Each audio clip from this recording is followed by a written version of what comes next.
Bună ziua, iubitele mele, mă bucur să ne revedem, chiar dacă nu ne-am revăzut de mult, nu? De aseară. E adevărat că astăzi, din diferite motive, trebuie să fac citirea un pic mai repede, sau vreau să fac citirea un pic mai repede.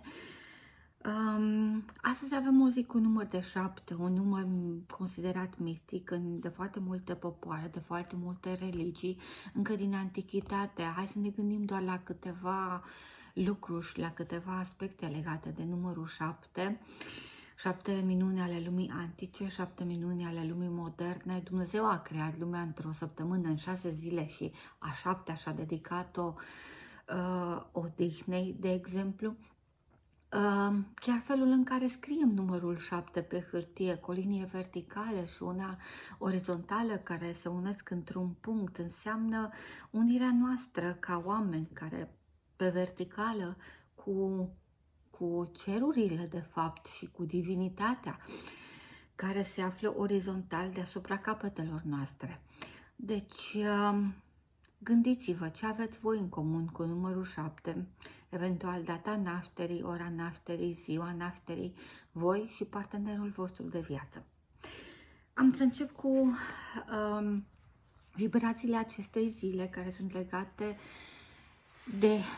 și de numărul 7, cu siguranță, fiind și o zi de joi astăzi. Alături de mine am oracolul pădurii fermecate, care mi se pare că se potrivește. Acestea sunt cărțile. Și voi încerca să vorbesc despre voi ca și cuplu, ca și parteneri. Fie că sunteți căsătoriți, fie că sunteți într-o relație mai recentă, mai veche, într-o relație stabilă, că locuiți împreună sau că aveți o relație un pic la distanță. Am să văd vibrațiile acestei zile și o să vi le transmit, așa cum mi le transmit și mie energiile Universului prin aceste cărți. Și apoi o să deschidem tarotul, o să folosesc anime tarot, pentru că nici astăzi nu au sosit încă noile seturi de cărți, așa cum speram și îmi doream. Și hai să vedem cum vibrați voi astăzi,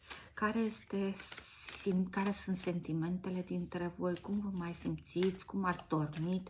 Sper că ați dormit bine. Eu am dormit chiar foarte bine și foarte, foarte așa adânc, nu știu, cred că am fost foarte obosită. Am să pun 5 cărți ca de obicei.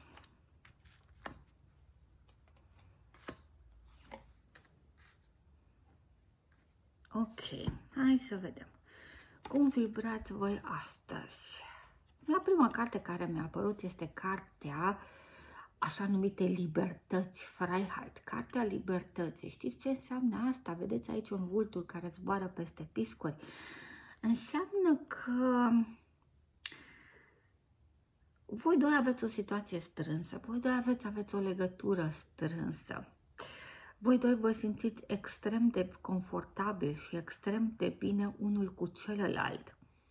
Deci nu aveți probleme, metaforic vorbind, să zburați împreună. Că situațiile și problemele de care vă loviți ca și cuplu, le discutați și de obicei le rezolvați împreună. Pentru că știți ce-mi spune acest vultur?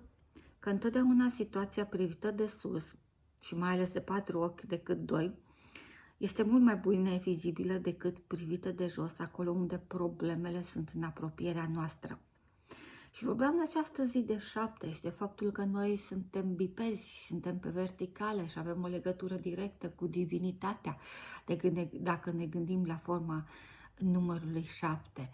Așa mi arată și aici prima carte, legătura voastră cu ceea ce află cu puterea divinității și cu ceea ce se află deasupra voinței și puterilor noastre, și faptul că voi, ca și cuplu, împreună, privind de sus și comunicând, pentru că asta înseamnă să zburați împreună, să priviți situațiile împreună și să rezolvați situațiile împreună, înseamnă că aveți o relație strânsă. Indiferent de câtă vreme sunteți împreună, vă cunoașteți deja destul de bine ca aceste rezolvări să vină chiar de la sine și în cuplul vostru liniștea să predomine și certurile să fie, sau discuțiile, hai să zic nu certurile, discuțiile să fie rare și chiar pe motive foarte serioase.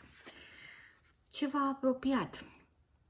Eu cred că v-ați cunoscut, poate nu de foarte multă vreme, nu vorbesc de ani de zile, 20, 30, 50 de ani, pe cum au părinții mei.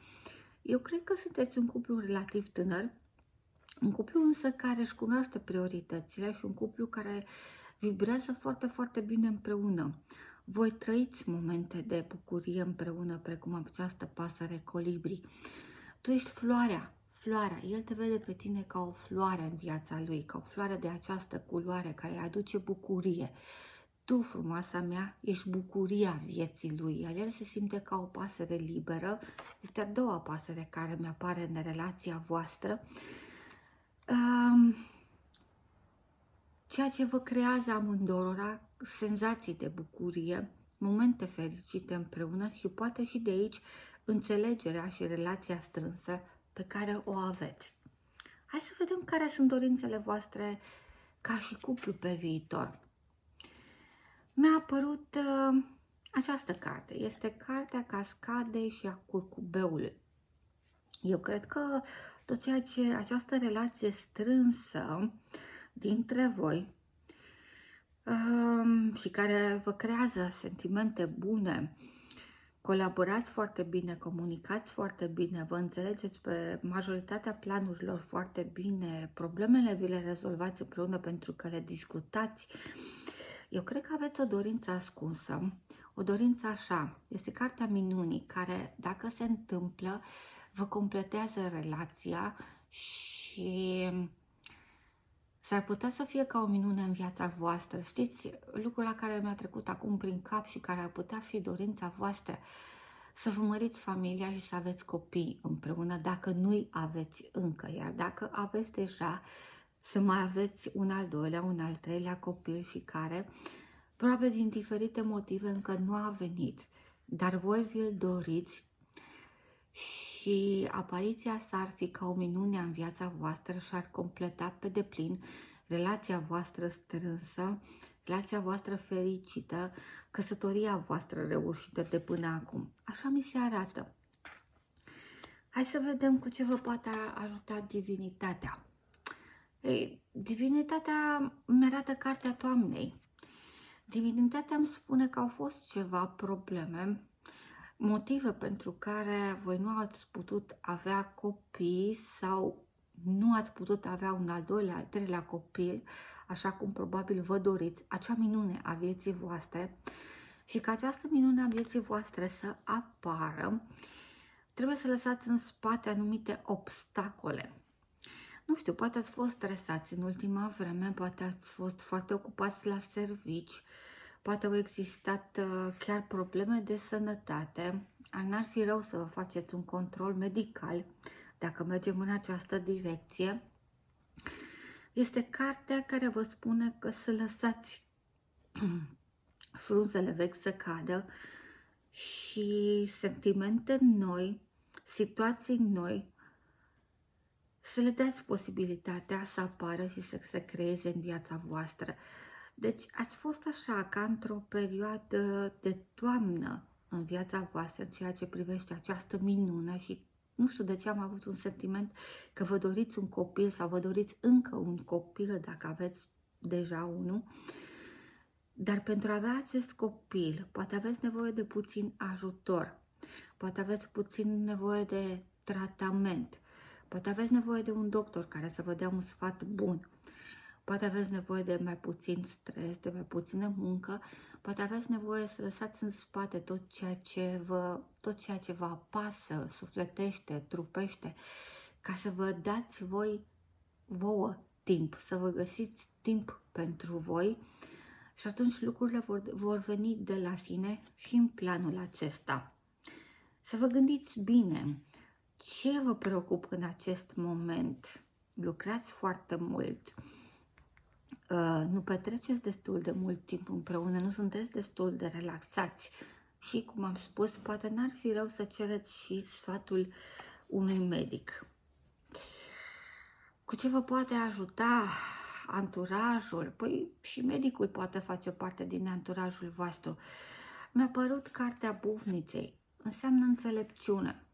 Deci cu multă muncă, cu lăsarea în spate a tuturor problemelor, a tuturor lucrurilor care vă stresează în acest moment, veți căpăta ideea necesară, înțelepciunea necesară, precum vă spune și această carte, Cartea Bufniței, ca dorința voastră să se împlinească și copilul acela pe care îl așteptați să vină. Pentru că așa simt eu, că ceea ce vă doriți voi, pentru că în rest am văzut fericire și o relație frumoasă între voi doi, probabil că vă lipsește exact acest copil și sau încă un copil, lăsând problemele în spate, stresul deoparte sau micșorând stresul de la servici din secret sau din relațiile cu alții, folosindu-vă înțelepciunea. Asta înseamnă cereți sfatul medicului, mergeți și vă faceți niște analize, s-ar putea ca această minune pe care o așteptați în viața voastră, este cartea minunei, să apară. Probabil, și vorbim de numărul 7, nu zic în 7 zile pentru că n-aveți cum să știți în 7 zile, dar s-ar putea ca această minune să se întâmple în următoarele 7 luni. De ce nu? Să afli că ești însărcinată sau poate că ești deja și să se nască în 7 luni, doar că încă nu știi. Să vedem ce îmi spune tarotul despre voi doi, cine sunteți voi doi, cum vibrați voi doi, pentru că acesta a fost doar un oracol despre ceea ce vă doriți pentru viitor și despre felul în care vibrează în momentele acestea relația dintre voi și ce domină ca dorință între voi. Așa am simțit eu, că vă doriți un copil. Hai să vedem ce ne spune tarotul. Vă doriți un copil sau vă doriți și altceva pe lângă un copil? Un copil înseamnă responsabilitate, dar înseamnă și multă bucurie, înseamnă foarte, foarte mult responsabilitate, bucurie, înseamnă cam împlinirea voastră ca familie sau ca și cuplu, dacă nu sunteți oficial căsătoriți, dar oricum sunteți o familie. Hai să vedem prima carte care ne ieșe ca vibrație între voi. Ia uite, mi-a ieșit prințul de cupe, ceea ce înseamnă că prințul de cupe este bărbatul din viața ta, draga mea.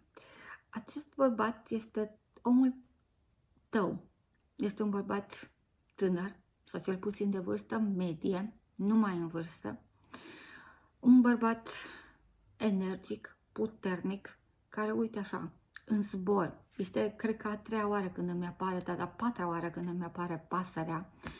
Deci, zborul, înălțimea, are o legătură cu divinitatea. Deci, minunea pe care o așteptați în viața voastră are șanse să se împlinească. Dacă aveți credință, dacă vă rugați pentru acest lucru și dacă, normal, în relația voastră lăsați stresul deoparte, vă faceți timp unul pentru altul, pentru că acest bărbat ține mână ocupă. E un bărbat energic, un bărbat în putere. Deci ar veni, uite, așa în zbor la tine. Așa vine în zbor la tine. Probabil că așa vine de fiecare dată acasă când se întoarce de la servicii. Iar inima ta tresare de câte ori îi auzi cheia în ușă. Deci e un bărbat care te iubește și care se bucură de fiecare dată și, cum să zic, dă gaz, bagă gaz la mașină de fiecare dată când se întoarce acasă, ca să ajungă cât mai repede alături de tine și să aveți o seară frumoasă împreună. Cam asta a fost prima vibrație. Hai să vedem ce ne mai iese așa în partea dreaptă, unde am să te pun pe vibrațiile tale și partea stângă unde am să pun vibrațiile sale. 2 cărți pentru tine și hai să mai vedem 2 pentru ele.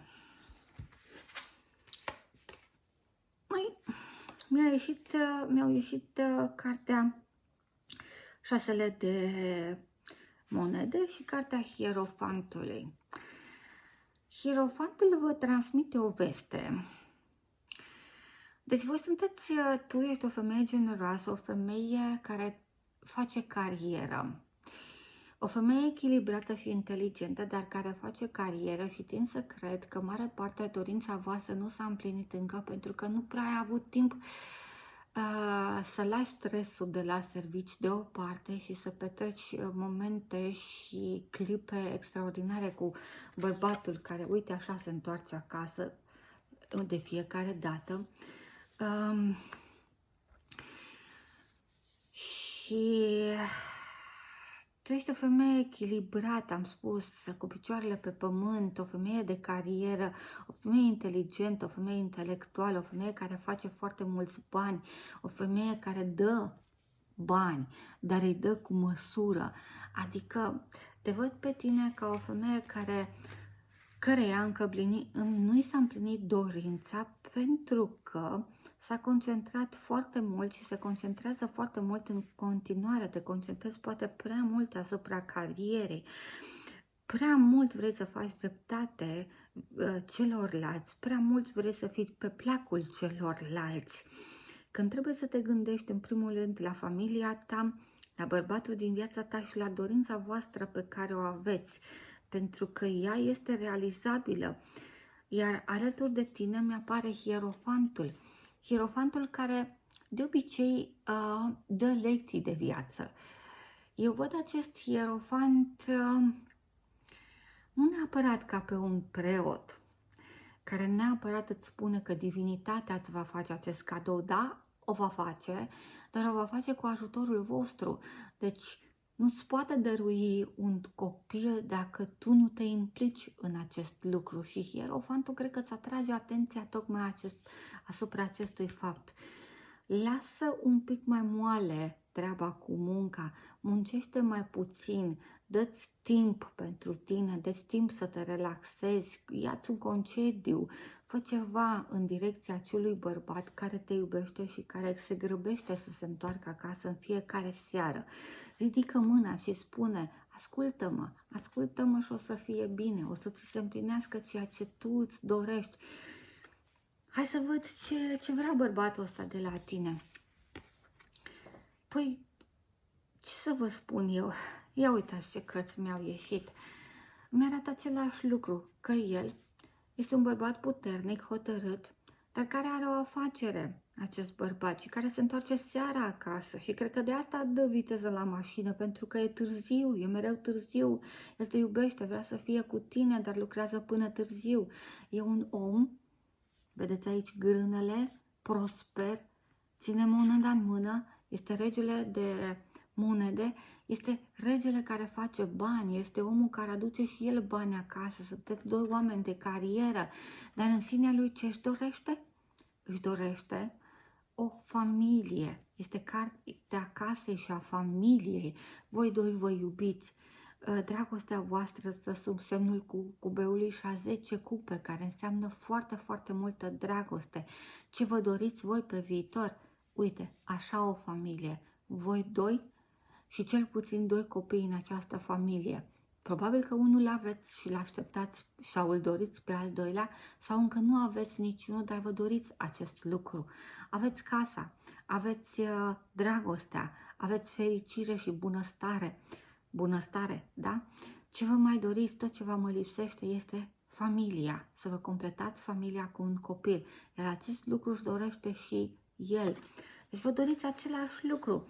Hai să vedem ce vă mai spune oracolul, ce vă mai spune tarotul. Este realizabil, nu este realizabil.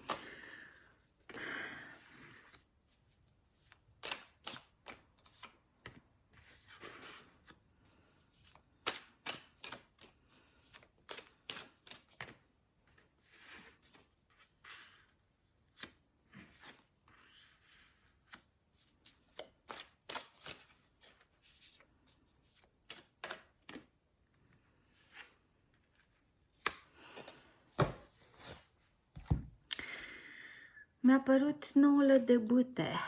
Noul de bâte îmi spune la el. Începem cu el, pentru că am început așa, de la stânga la dreapta. Am început cu el. Lui a ieșit noul de bâte și cartea nebunului. Să știi că acest om, odată că este nebun după tine, Nu mi-au ieșit cupele, dar până la această carte a casei, dar au ieșit din prima 10. Deci el te iubește la maxim. Mi-a ieșit și acest prinț de cupe. Deci un om care te iubește și vrea să-și facă familie cu tine, la fel cum am văzut că și dorința ta bate în aceeași direcție. Este un om gata să lupte pentru a-și face această familie, este pregătit. Vezi, ține arma în mână, adică sunt în momentul, pentru mine e momentul, a sosit momentul. Deci eu o las mai moale cu cariera, cu făcutul de bani și așa mai departe, îmi fac timp, mă relaxez, te duc în concediu, îți împlinesc toate dorințele, dar hai să ne vedem și de viața noastră privată. Ce mai îmi spune după aceea cartea nebunului? Că acest om te iubește, nu numai că te iubește nebunește, dar face și gesturi nebunești, că se poate uneori copilărește cu tine, că îți aduce cadouri la care nici nu te aștepți, că îți aduce flori fără niciun motiv, că încearcă mereu să te bine dispună, să-ți facă mici surprize, poate să trimite flori la servici, deși voi vă vedeți în fiecare seară acasă. Adică sunt lucruri pe care el le face pentru a-ți atrage atenția, pentru ca tu să te relaxezi, să lași mai moale cu cariera, cu stresul, să-ți faci timp mai mult pentru voi, pentru viața voastră privată și pentru voi ca și pereche. Bărbatul din viața ta e un pic viclean atunci când face toate aceste lucruri. Vedeți aici vulpița în spatele lui. Deci, lucrurile astea le face cu un scop. Nu doar că te iubește, bineînțeles, asta am văzut-o deja, dar o face ca tu să-l vezi, să bagi în seamă și să înțelegi că toate lucrurile astea nebunești sunt pentru tine. Să știți că atunci când doi oameni râd împreună și găsesc subiecte să se simtă bine, discuții pozitive, lucrurile merg de la sine mult, mult, mult mai bine. Și atunci și divinitatea și întreg universul este de partea lor. Deci el face și lucruri nebunești, ca tu să-l vezi, să lași mai moale cu munca și să-ți faci timp pentru el. Bineînțeles că în viața acestui bărbat nu există doar lapte și miere, ci se pare că cineva la servicii face mici probleme. Acasă am văzut că stați foarte bine. Este 7 de spade. Să știi că cineva îl trădează ușor la servici. Adică așa, el este pe o poziție de lider, este regele de monede, este probabil șeful în acea firmă sau șeful unui departament sau are în subordine mai mulți oameni și o anumită răspundere, dar cineva încearcă să ia locul. De aici probabil și extra stresul care a venit din partea lui, dar după cum am văzut, el este deja pregătit să dea la o parte acest stres. Poate știe de acest om, este cartea cu numărul 7, din nou, numărul 7, probabil că se debarasează ușor, ușor, cam într-o săptămână până în 7 luni de acest om și cred că știe de el, știe că cineva le sapă pe la spate, că vrea să-i ocupe poziția, că vrea să aibă mai mulți bani decât el, că spune minciuni despre el sau împrăștie zvonuri care să ajungă la urechile șefului. Adică el are ceva stres la servici, dar tind să cred că știe de acest lucru. De ce? Pentru că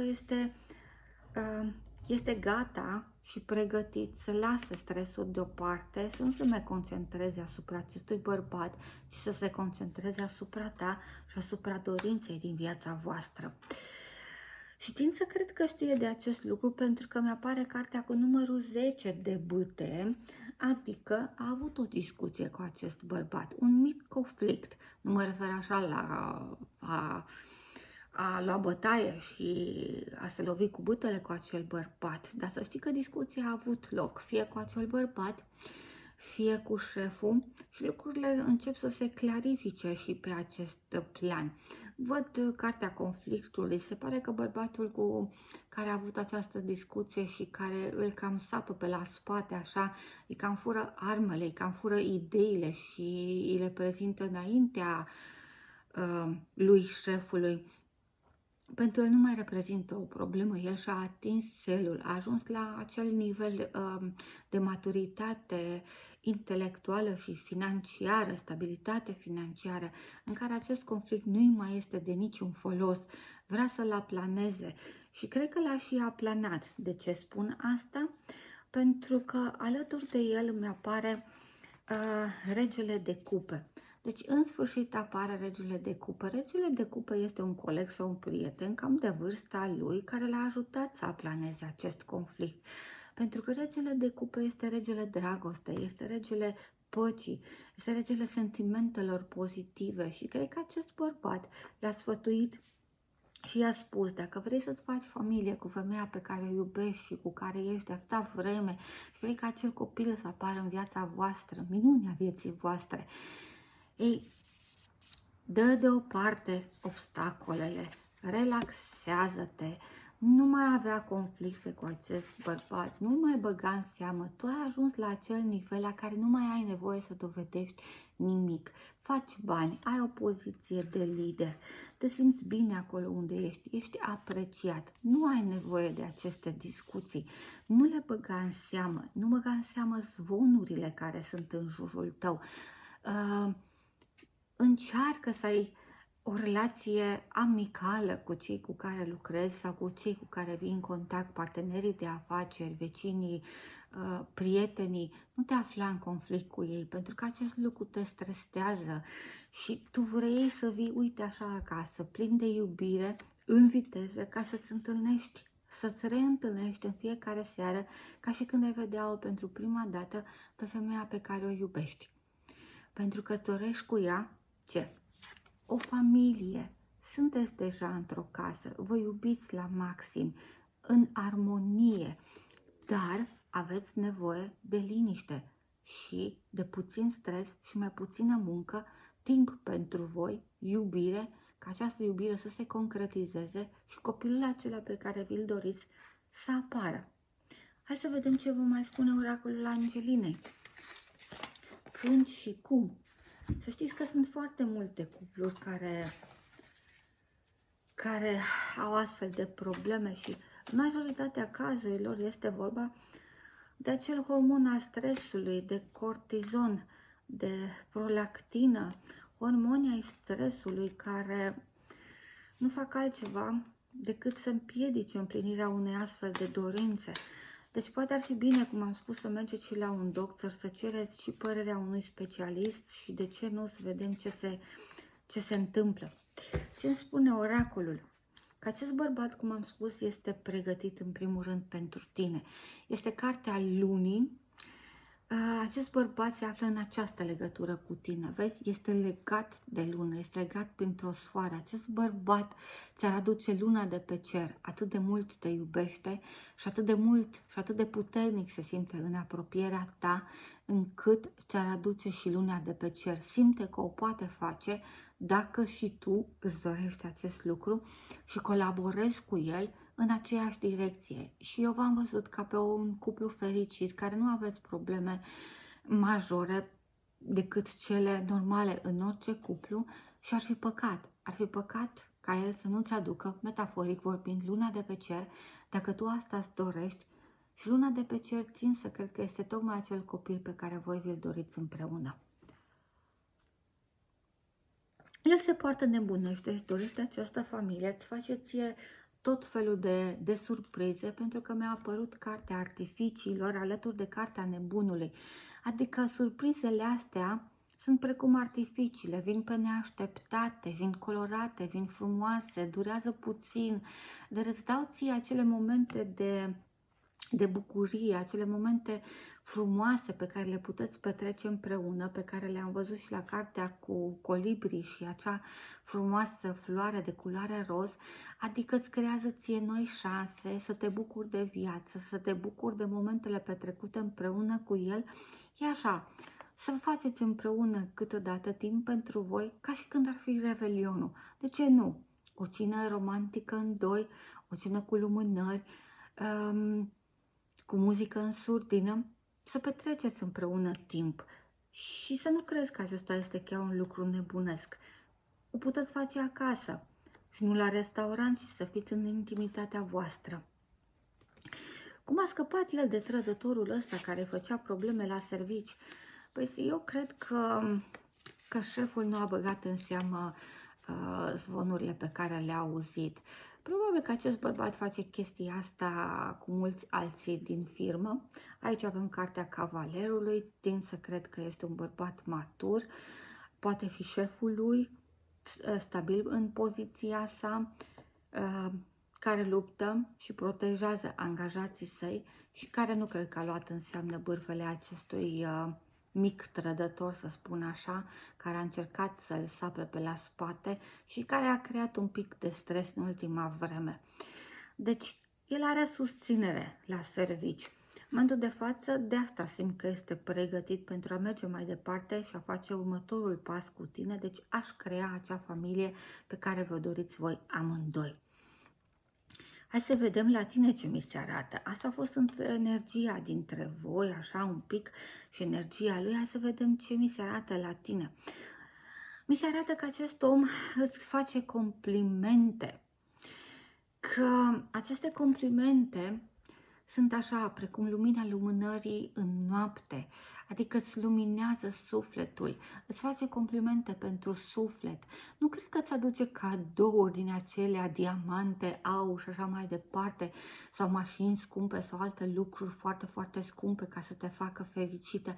El te poate face fericită, așa, cu o lumină, exact cum spuneam, cu o cină la lumina lumânărilor, vedem cartea lunii, sau poate o plimbare sub clar de lună. Sunt lucruri care vin din suflet și care le faci și tu pentru el sau le accepti din partea lui și te joci cu el. Adică participi la aceste lucruri pentru că în sine ta îți dorești acea completare a familiei frumoase pe care voi doi deja ați început să o creați. Deci conflictul s-a aplanat, lucrurile dintre voi s-au așezat, sunt de mult așezate, iar complimentele și toate surprizele, așa, nebunatic pe cum le face, să știi că vin din suflet. Hierofatul ți s-a arătat ție, ți s-a arătat și acest prieten, care este un prieten comun, tind să cred, și care vă susține dragostea și vă spune că într-o relație primează acest lucru, ca relația să funcționeze, însă tu mai ai nevoie încă de puțină liniște. Este cartea singurătății. Probabil că ai nevoie de momentele tale de singurătate, este un castel pe o stâncă, nu știu cât de bine se vede, ai nevoie încă de momentele tale de singurătate.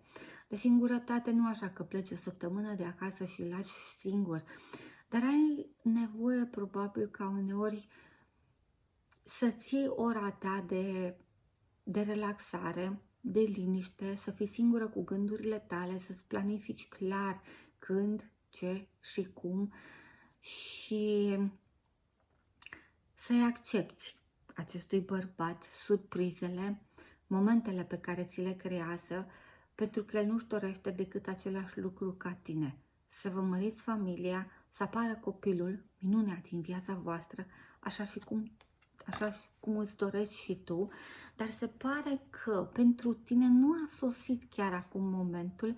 Îmi arată numărul 1, probabil că tu te gândești undeva la anul sau, da, înainte mi s-au arătat 7 luni, asta ar fi cu undeva la anul, deci probabil că așa, la anul, într-un an, te gândești probabil la un al doilea copil sau la acel copil și vrei atunci să o pui capăt stresului, să o lași mai moale în carieră și la servici.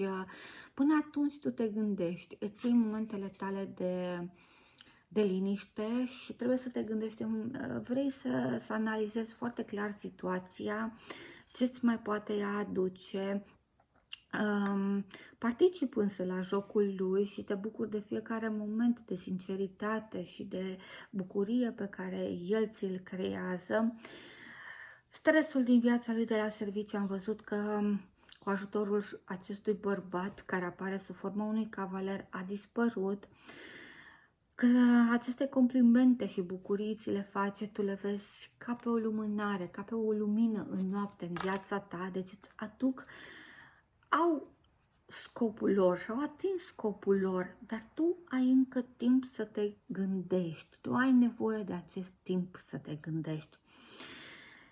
Nu știu în ce vârstă vă aflați, cred că sunteți așa, o pereche peste 20 de ani, poate chiar peste 30 de ani, poate chiar peste 30 de ani și din acest motiv, dorința aceasta de a vă mări familia, tind să cred că acest lucru se va întâmpla în moment când tu vei lua această hotărâre, pentru că voi stați bine, voi vă iubiți, relația voastră este stabilă, iar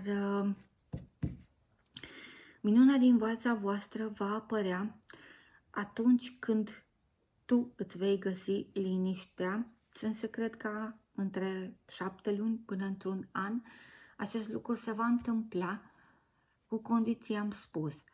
El este pregătit ca și tu să fii pregătită pentru ceea ce îți dorești de fapt din adâncul sufletului. Cam asta a fost citirea de astăzi. Sper că mulți dintre voi ați vibrat cu mesajele care mie mi-au fost trimise și cu aceasta vă doresc o zi frumoasă, să vă bucurați de ea, să vă bucurați de momente plăcute împreună și noi să ne revedem sănătoase cât mai curând. Vă pup cu drag, Mona!